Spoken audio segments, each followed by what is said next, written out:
All right, welcome back. And today we have another question called optimize list sum. So let's look at the question right here. It says create a class that initializes with a list of numbers, and there's one method called sum. Sum should take two parameters, a start index and end index, and return the sum of the list from start index inclusive to end index exclusive. So you should optimize for the sum method. All right, so that means they give us a class called listFastSum, and basically we just have to write one function there, and also depending on how we want to initialize it, we'll initialize it. So here we have an example. If we have an array 1, 2, 3, 4, 5, 6, 7, and then we sum from index 2 to 3, so that means, okay, 0, 1, 2, 1, so 2, 3, 4, 5, so we exclude that, and then the sum would be 3, 4, 5 together, which is 12. And then that's what we should get. Here we have the same array, and then you have to sum 3, 4, 5, and then you're gonna get your results. So how do we do this? The easiest way is you just go through it, right? So given an index 2, so you start here, and then you're just gonna go through this guy, and then you're just gonna add it, maybe have a variable called sum current or something, and then you're just gonna have 3 plus 4 plus 5, and then you're gonna be getting 12 like this, and then you just return it, right? So let's call this the brute force method. So brute force is you just go through it. So the brute force, the time complexity, would be O of n. And the reason why is because you're gonna have to go through the whole array anyways.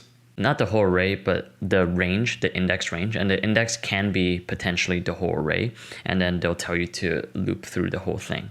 So brute force would be O of n. And then initializing, the space would be like constant unless you count the array that you already have as space. But here we care more about the time complexity. So is there a better way of doing it? There is. There is a way such that whenever you call sum, you don't need to re-add all of them. What if you pre-computed something? So this is a very common technique that is used in any algorithm question. It's called a kind of like a pre-computing sum, a rolling sum, right? So what you can do is you pre-compute the sum. And then what would that look like? So you have 1, you start with 1, and then 2, instead of saying 2, you add 2 to the previous number, right? So then you're gonna get 3, right? And then again, 3, you're gonna add to the previous number, and then that would be 6. And then 4, you're gonna get 10, 5, 15, and then 6 plus 15, you get 21, and then 7 plus 21, you get 28. Right? So now you have this new array called pre-computed sum. So yeah, we could call it, let's say sum up to, and then this, we'll call it just the numbers. So now we have two arrays. So how are we gonna calculate this guy, sum to 5?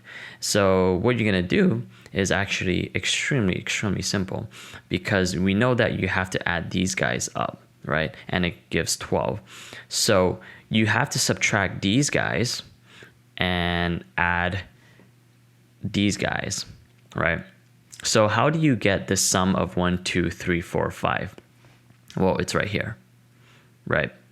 And then how do you get the sum of 1, 2? It's right here, right? So all you have to do is you get this number, which is sum up to, this is your array, and then the index would be 0, 1, 2, 3, 4, 4. So that means you're gonna get the whatever number minus 1, and then this guy, what it is 0, 1, 2. Same thing, you want this number, so you're gonna get sum up to, you get the number 2, and then minus 1, right? So what you get here is you get 3, and then here you get 15. And then if you subtract these numbers from the big one to the small one, you're gonna get 15 minus 3, and you'll get 12. And then that is how you're gonna get your number. And this is actually, let's call it the optimized version. And then this one, the time complexity is O of 1. The space complexity is O of n, because you have to make a new array called sum up to. And yeah, and then that's pretty much it. So that's the fastest we can do in terms of the sum, because it's a constant time. So yeah, very easy. Once you have the idea of creating a rolling sum, another array, then it becomes very easy because you just look at the index, search this up and search that up, and then you subtract them. Cool. All right, so let's code this up real quick. So now what we want to do is we want to modify this guy, which is the class. So now we have, instead of nums, we also have the sum up to array. We'll initialize it as empty first, and then we're gonna now fill it up. So we have the current sum is equals to 0 first. All right. And then what we want to do is we want to iterate through the nums array and then keep adding it to the current sum, and then keep writing the current sum to the new array. So for num in nums, we're going to do current sum num, right? So we're going to add that, and then we're going to append it to our new array, sum up to. And then here we have this line, which is which we append the 0 at the end. And the reason for that is if we want to choose the index 0, then the index 0, it's gonna subtract 1, and then because it's subtract 1, we want to append to the far end a 0.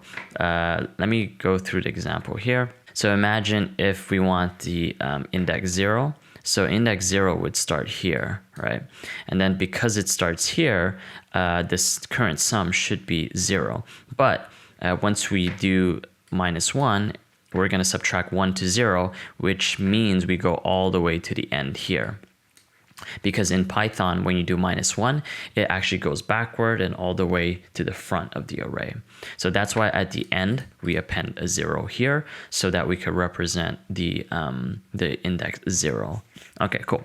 So now that we have this good, we just need to, call sum, which is quite easy because we're just going to look up on on our array, and then we're just going to subtract them. So we're going to get self sum up to end index, and then we're going to subtract that by 1, and then we're going to subtract that by sum up to start index -1, and then that's pretty much it. All right, so let's see if it works. Yeah, cool, awesome. So this example works perfectly fine. And one of the base case was if we sum up from 0. So if it's 0 to index 5, then we should get 0, 1, 2, 3, 4. So we should just get all the way here. 1, 2, 3, 4, 5. And if we add it real quick, it's going to give us 15.